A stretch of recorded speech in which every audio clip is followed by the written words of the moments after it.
Hello, everyone. Welcome back to the channel. I hope that all of you guys are having a wonderful Wednesday evening. So, this is the first part of the Real Housewives of Beverly Hills recap. It opens up with all the ladies looking amazing. I have to say that, I definitely loved Garcelle's outfit, all of the beads, the pearls, loved it. And while Erica Jane and Dorit are not my favorite housewives, I definitely enjoyed their outfits as well. So all the ladies look lovely, but those are the three that really stood out to me. So it begins with, of course, the ladies going around introducing themselves, and Kyle brought her crystals to try to ward off the negativity, and they kept falling out of her hands. We'll get to that in a little bit. Um, but then we have, an update on Garcelle and her son Oliver, who just had a baby Valley, and he is working for LVP, who, that's great. Steady income, of course, support his child, and he's doing a lot better. Andy asked Garcelle if LVP wants to be the godmother, and, she laughed and she said, she wants to. So Erica, she is actually featured on a song in the movie Honora. So I don't know if you guys are familiar with Honora, but it won Best Picture at the Oscars, which I haven't seen it. I only saw the trailer, but listen, different strokes for different folks. I'm not sure if I'll watch it. Maybe I'll watch it if it like goes to Netflix or whatever. But it's about a stripper who gets involved with, I think, a Russian, something like that. So anyway, that's something positive in Erica's world, because Erica is really going through it right now, and I'm I'm always, trying to stay positive. So congratulations to Erica on that. And yeah, so they kick off with Dorit and, PK. They announced their separation. That was the first segment. And, they made a statement, a joint statement. She's telling Erica about, her and PK deciding to separate. PK is, child, that man is shadier than a $3 bill. He really is. He really is. Andy asked, Dorit, did she think that fame changed PK? Was he really insecure about it? I think he was. I think that, you know, PK, he would say things like he wanted Dorit to be a lot more, I don't want to say like dependent on him, but a lot less of a star than she was. Like, to me, he was always trying to dim her light. And she even said, that she thinks that she didn't think the fame necessarily changed him, but she did think that he was insecure. Um, I was glad when she kept it real at Kathy Hilton's dinner, when she had the Capri themed dinner. And, Kathy's like, well, I would like to say, or, I would like to think that at least PK is a good father, right? And Dorit was like, wrong. you know? Andy asked if she thought that PK was still drinking. And she just said that, she didn't want to say anything about it. She didn't want to make that comment. And so Andy's like, okay, so you obviously must think that he is still drinking and you don't want to make a comment about it. She's like, no, we don't even really talk. We just co-parent. So I think that the PK is one of those men that feels very threatened by his wife's success.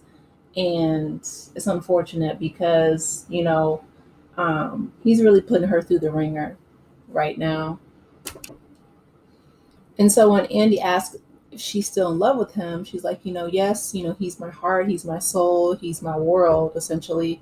And he asked if, they think that they're going to get back together. And Dorit's like, no, the more time I spend with him, the less and less there is of a chance. I mean, she called this man a monster. She said that, he was like screaming and yelling. And when you have someone who feels like that inadequate, like they can't be tall unless you're essentially on your knees, nothing that you do will ever be good enough, because that's an internal issue within himself that he needs to fix. When he was out to dinner with Mo, And Mo asks essentially, like what happened that brought on their divorce. And PK's like, I got sober. It's like, oh my God. Like, who says that? You know what I'm saying? And he said it in front of the entire world. He said this on film while he was being filmed for a reality show. This man is ridiculous. So, yeah, in my opinion, I feel like it would be safer for her and her children to spend some significant time away from PK and his crazy self. So Andy asked if PK wanted to, or he said he invited him, and PK declined the invitation, but not before writing a statement. So this is what PK sent in lieu of him showing up in person. He said, I was invited to be part of the reunion, but declined because I don't believe in engaging with Dorit in this forum would be constructive. Dorit has made several mischaracterizations about me, but the one I must address is the claim that I am a bad father. That statement is both heartbreaking and false. It is deeply hurtful to me, and more importantly, to our children, who, despite Dorit's assertion, will inevitably see and hear all of this at a time not of our choosing. Those closest to us know the truth. Many have wanted to speak out, but I have asked them not to because the truth should never need a champion. I refuse to stoke a fire I did not ignite. The Dorit I married would never have allowed this, much less caused it. That woman embodied kindness, integrity, and grace. I can only hope this version of Dorit finds her way back to the person she once was. PK. Again, I feel like he wanted her completely dependent upon him. And when those Bravo checks started rolling in and she started making her own money and she launched her own bikini line, which you guys remember, by the way, in earlier seasons, she wanted to name it one thing and he wanted to name it something completely different. So she deferred to him and went with his name. But to me, he just seems real salty. Like he's just somebody who could not let his wife even have half of his shine. It's unfortunate and quite sad, in my opinion. So Andy asks Kyle about, her relationship with Dorit, and she, Kyle's somebody who reminds me of somebody who's very male centered. Like she's having a hard time right now, even having an identity without being a wife to Mauricio, and Andy's asking her about, a tweet that Dorit made and about, Dorit calling him an alcoholic. And Dorit's like, I never said that he was a full blown alcoholic. I just said that, he's on a journey to sobriety. And Kyle's like, well, like she's defending PK tooth and nail. And she said that she had to go through her own issues with calling people alcoholics. If you guys remember, even season one, she called her sister Kim an alcoholic. And unfortunately, Kim is going through her own health struggles. Last year, I just found this out. Part two, I'll make in a little bit, but I looked it up when she was held on a 5150 psychiatric hold, and she's in Florida. So I hope that she can do that she's getting the help that she needs, and because I know she's been in and out of rehab for several years. So I really hope that she's doing a lot better in regards to her own journey with sobriety. So Kyle and Dorit are getting into it, about a text that she's sending PK. And if you guys remember, just going back and forth, even, they call it Textgate, where Kyle was saying, oh, PK and I text, but it's just jokes and memes. When she read that text out loud and she was saying, I would never reveal your secrets, I was like, okay, okay, Alicia Keys, you know what I mean? Like your secrets are safe with me. Like, That's not something that you should say to anybody else's man, let alone their husband, especially if you're on the outs with the wife. Like, who does that? Kyle is somebody who is so male centered. And when they called her out about, not being a girl's girl, she's like, I am a girl's girl. I have sisters. I have all daughters. Well, just because there's genetics doesn't mean doesn't mean that you are a champion of women. These women are something else. Okay, so then we're introduced to Bose. It's her first season, it's her first reunion, and she comes in and, her resume is long and strong. Word on the curb is that, she didn't leave on her own accord to all these different huge corporations like Netflix and Coca-Cola or Pepsi. To me, the fact that she was even there in those boardrooms, you know what I mean? Those having those corner offices and doing what she needed to do. Shout out to Bose, okay? She's not one of my favorite people either because I feel like she came in um and her Garcelle and Kyle clocked it when they said that she was being Dorit's spokesperson, right? I'm not saying that she had to be a spoon coon with Garcelle because they were the two black girls on the show. I wish that Bose would have supported Garcelle more, especially since being in those, corporate arenas. I'm sure she's had to deal with more than her fair share of microaggressions. But the fact that she, was so close with Dorit when Dorit was the queen of the microaggression. Okay, when Garcelle first stepped on the scene, is it was just, it's a little bit ironic to me. I feel like Bose, I don't know if she watched the past seasons. I'm not sure if she was just trying to be a friend in need since Dorit seemed to be out there by herself. But yeah, they were definitely right when they said that Bose was being Dorit's spokesperson. But likewise, I felt like Garcelle was going way too hard in the paint for Sutton. She always had Sutton's back. She was always there, 10 toes down for Sutton. And to to be clear, Sutton really wasn't, half of a friend to Garcelle as Garcelle was to Sutton. And it took Garcelle to the end of the season to realize I'm really out here by myself. And that's when she decided to leave. And kudos to her. But I feel like, don't go so hard for people who don't match your energy, especially when you're new. Like when you're new, come in, observe.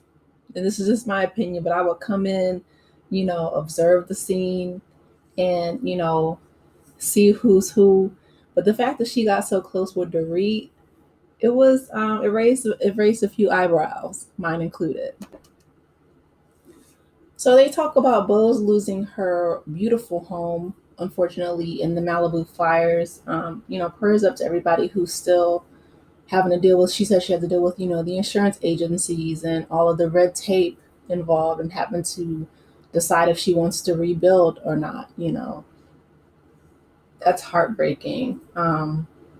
But yeah, just Bose is somebody who I'm looking forward to seeing her next season. I'm hoping that she is able to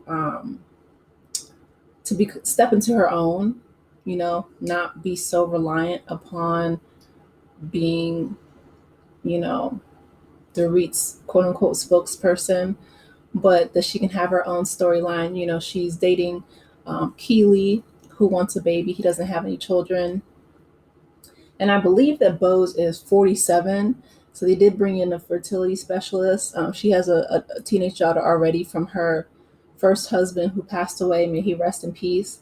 But I'm surprised she's not getting a surrogate and not trying to be funny or, you know what I mean, like count her coins. But 47, I mean, listen, the fertility specialist did say that she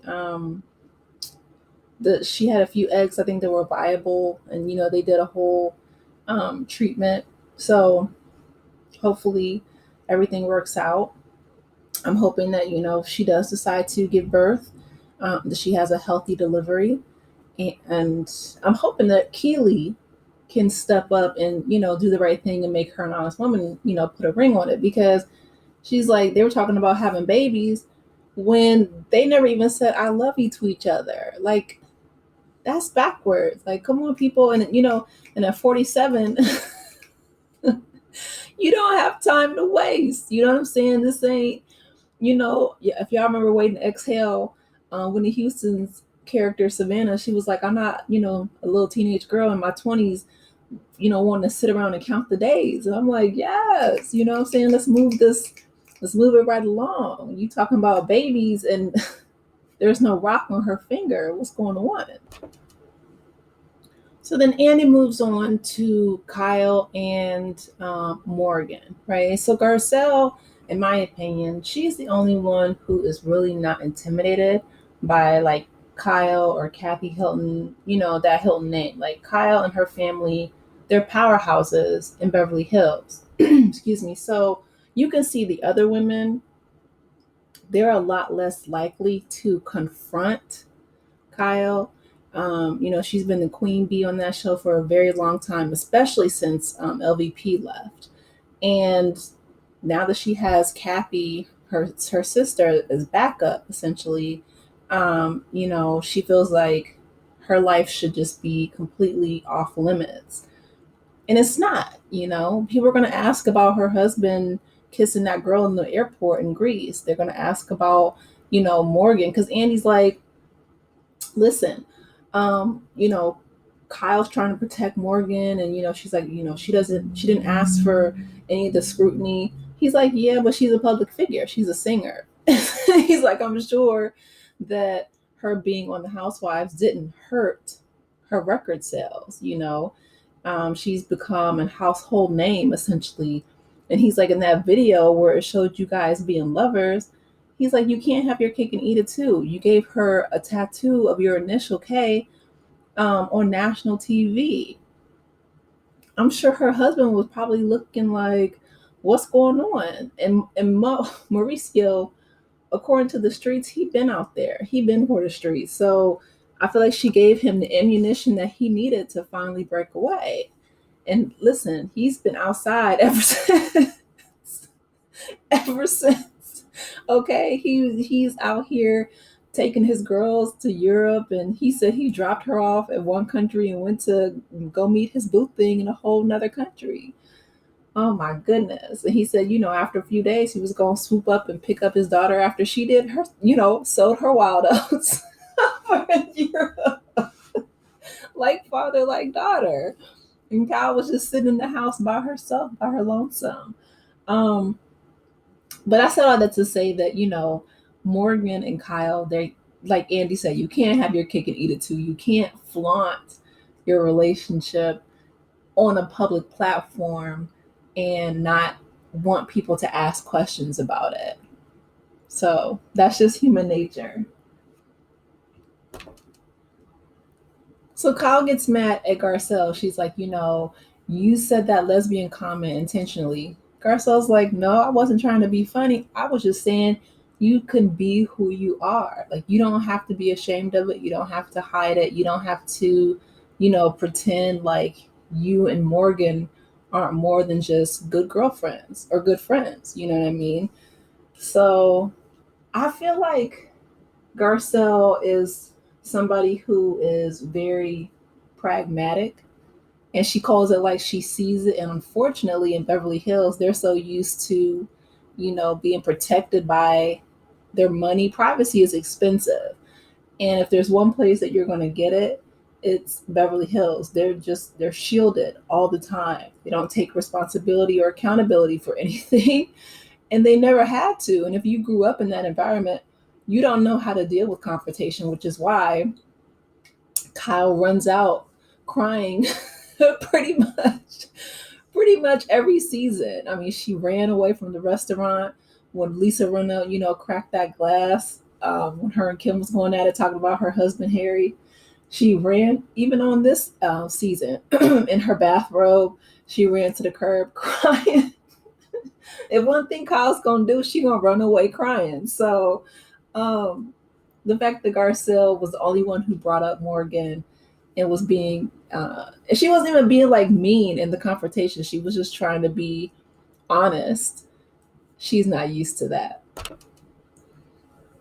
And speaking of the fact that she clocked the tea about PK and, the break in, Dorit was really upset. She's like, you insinuated that my husband, who would have been a sociopath that put me and my children in harm's way, to insinuate that he's the one who set up the robbery.